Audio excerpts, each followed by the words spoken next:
right, y'all. What's going on? It's your girl, Moo Legend, Time to Shine Radio.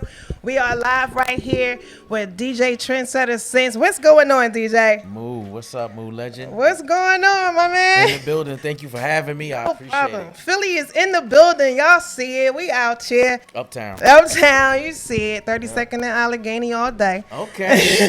All right. You still got the Eagles hat. Oh, yeah. Philly and we just won. You know what I'm saying? Y'all see it. Don't be hating. So introduce yourself, DJ Trendsetter Sense. What up, y'all?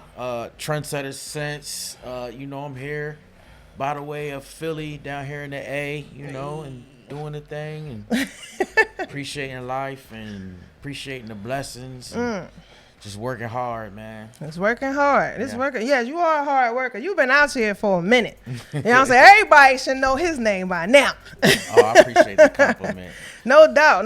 You're definitely a hard worker. So we got to take it back. So how did you even get to Atlanta from Philly? What made you pick the A? That was my mom. Okay. Blame Mom Dukes. Y'all heard him. Yeah. Because, at the time when I was in high school, I was still trying to figure it out. And, getting caught up in just being mischievous. And wasn't really like a bad kid, but I was, you just get caught up with the neighborhood and stuff like that. So Uptown, I already know. Yeah. Shout out to Dogtown, Chewing Pleasant Playground. Hey. So my mom was like, look, when you get out of school, I remember I just got in trouble for doing something really stupid. Like I stole some Timbs, like what? Something big. Me and we were going school shopping, and then I stole something. I stole clothes or something. Okay. And I got caught, got locked up. Me and my friends got locked up, and it was just like going in. My mom got on me, because I could have went in a different direction. Okay. And she was like, "You need to get your act together, and when you get out of high school, you're not staying in Philadelphia." Period. She knew that. Yeah, she was like, "You're not gonna stay here." She knew where it was gonna end up. Okay. And then started applying to a couple schools. I didn't even know if I really had the grades for it, because I was always pretty smart, but I just didn't care when I was in school. Yeah. And my grades were actually kind of good enough, and I did pretty good on my SATs to where schools accepted me. And one of the first schools that accepted me was Clark Atlanta, and my mom got really excited about that. That's what's up. Yeah. And when she spoke, I listened. I felt her passion about it.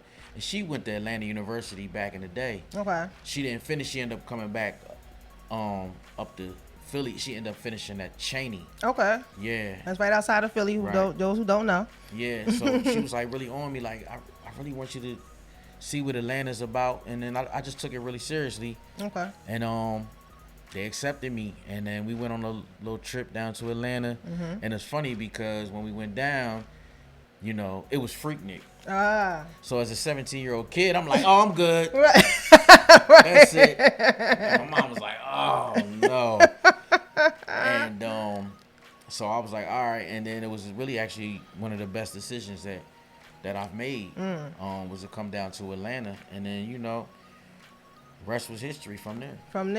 Yeah. So you came to Atlanta, you went to college, and you knew from then when you went to college, you was like, I'm not going back to Philly to live. Yeah, probably after the first year, I knew that. Okay. Yeah. So you get exposed, you see something different, and you like, no, I'm cool, right? Yeah. That's what happened to me. Yeah, it was like a whole melting pot of different people coming from different areas, from Cali, from the Midwest, everywhere. Yeah, East Coast, and then Florida, Texas, and then you was just getting a little bit of flavor from everywhere. That's what's up. So how did you get into the DJing? I was DJing since I started messing around when I was 15, 16. I had a homie when I was I used to live in Harrisburg. Okay. My 9th and 10th grade year, my mom got a job in Harrisburg, so we had to move from Philly to Harrisburg for 2 years. Okay. And then one of my friends, his name was Mike, and he was a DJ. And shout out my other homie Tyree.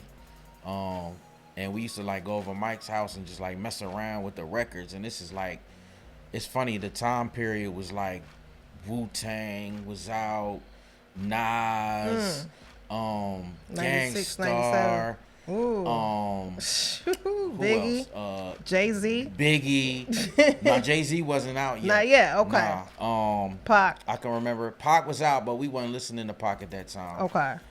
That was like, you know, that was when my homies called Pac or Dear Mama Pac. No, that was even before Dear Mama. That was I Get Around Pac. Okay. And what else was like Black Moon, that whole era. Okay. So I was like kind of and Pete Rock, CL Smooth. I just remember mid-90s. Yeah, so I remember like making a mixtape on my homie Mike's setup, and then I just loved the way it felt, the like scratch on the wax and the way you heard it come through the speakers. Hey, okay. And I fell in love with it right then and there. Okay. And also I had a musical background. Like my grandmother played the piano in the church. Okay. She was really good with her hands. She would make dolls and arts and crafts and stuff like that. And she played. She had gigs. Like she would like go to different churches on. She was like a DJ, like getting booked like different churches. And my uncle, my grandmother's youngest son, he was actually in the band Sister Sledge. Oh. Yeah, so you know we are family, and I wonder why he's the greatest dancer. Like he met them going to Temple University, and then end up going on tour with them. Wow. I actually still have his guitar. What? Yeah. That's dope. So like we had and then my mom had so many records, so it was an easy transition. She had all the Earth, Wind and Fires, and Lionel Richie, Owsley Brothers, Stevie Wonder, Marvin Gaye. She had all that whole Like 70s, Michael Jackson. 80s. Yeah. And so when I got my equipment, it was an easy transition because I just took her records. Right. Basically, she was like, "Oh, you stole my stuff." Mom, you weren't listening to them. Right. You They were collecting dust over there. by this time. And then, you know, that's when I just started. And then we moved back to Philly by this time.